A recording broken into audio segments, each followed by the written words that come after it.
Hey folks, I built something. This is my Fender 5F1 type guitar amp. It's bigger, it has a different speaker, it has a tone knob. It looks different, of course. But I want to show you what I did. And yeah, so sit back, relax, and we'll get right to it. Okay, so here we go. Yep, building a guitar amp. Spoiler alert, you already probably figured this, but it works. The kit is from Tube Amp Doctor. It's a simple 5F1 style kit. I did make a few modifications because I really wanted a tone knob on the amp. So I added a tone stack I found on the website from a guy called Robinette. Amp stuff, Robinette is what I'm seeing right now. It's a 5F1 schematic of his, which has some different grounding in there, so it should end up a bit quieter. Yeah, and then I also added a separate on-off switch, the tone knob of course, a bigger speaker, a 12-inch speaker.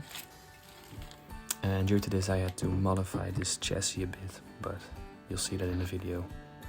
And otherwise I point it out. So these are the schematics that came with the kit. Pretty simple. Did make some notes on there to figure out what's what and what I wanted to change. Then these are the reference schematics I found on the website I talked about. And then here we go, starting to populate the board. You can already see the little ground wire there, the ground bus wire, which is already different from the schematic that I received. But it's the same as in the reference schematic. Some nice capacitors on there, some resistors, and here it is almost complete, just some more wires to add. And there we go.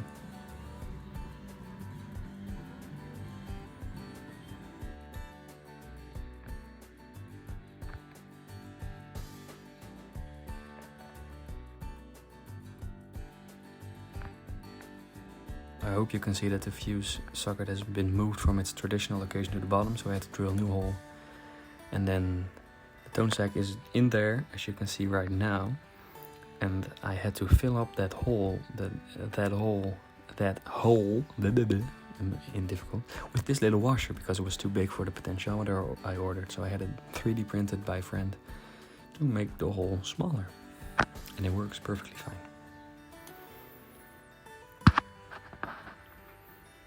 Yeah, and here it is with the power transformer almost in, just have to hook it up, but the tube sockets are in there. The yeah, no, I think everything's in here right now.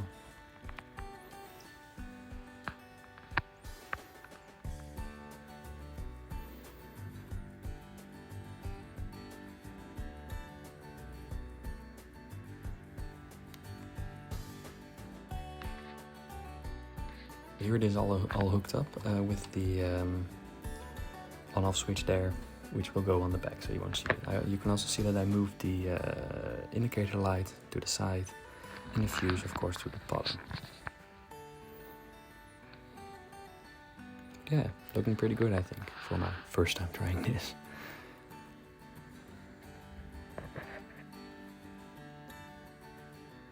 Yes, onto the cabinet. Okay, here we go. This is my beautiful pine plank. By the way, sorry for the portrait photo. I forgot that I had to do this landscape, but anyway, here we go. There it is, all planed down to size and to thickness, and it's all straight and whatnot, or at least as straight as I could get it without it being too thin. Yep, and cut up.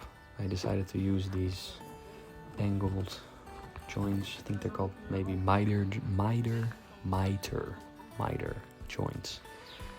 So here we go, gluing it up. Used a very simple technique you can see here.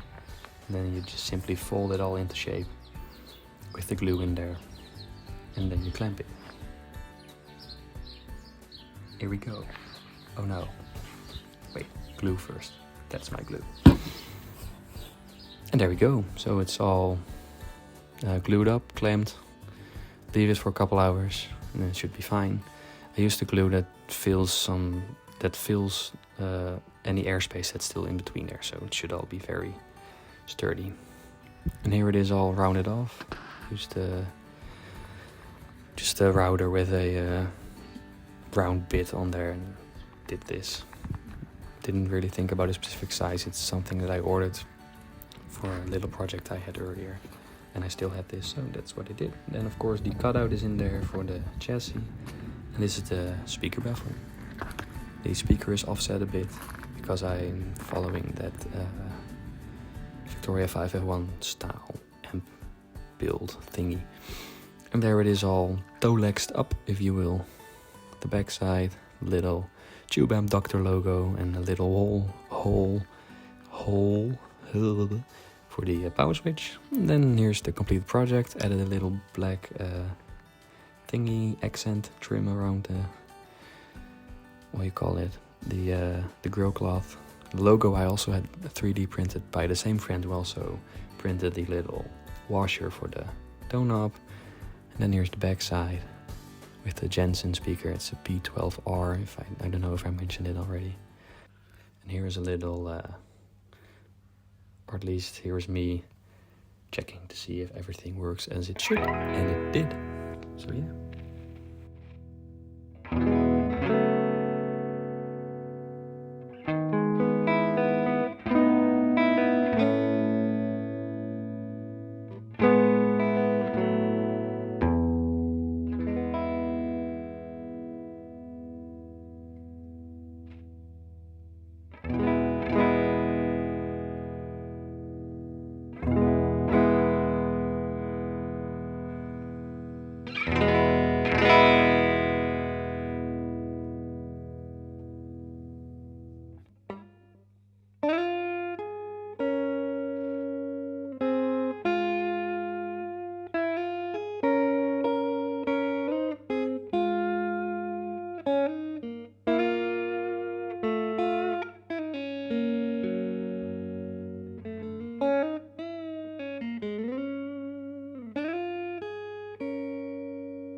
So yeah, that's it. It works. It looks pretty good, if I do say so myself. It's down there. I'm looking at it right now.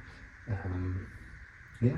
Next up, I think I do want to make an attenuator, because this thing gets so incredibly annoyingly loud with the 12-inch speaker in there, and I do really want to get those overdriven tweed tones out of it, but not at this volume. So I do think I will be building that, which I will of course put on to this YouTube channel. And yeah, thanks for watching, and hopefully I'll see you in the next one. Oh, and also, if you would, please like and subscribe, because I don't know, who doesn't want that? Okay, cool, thanks, bye guys.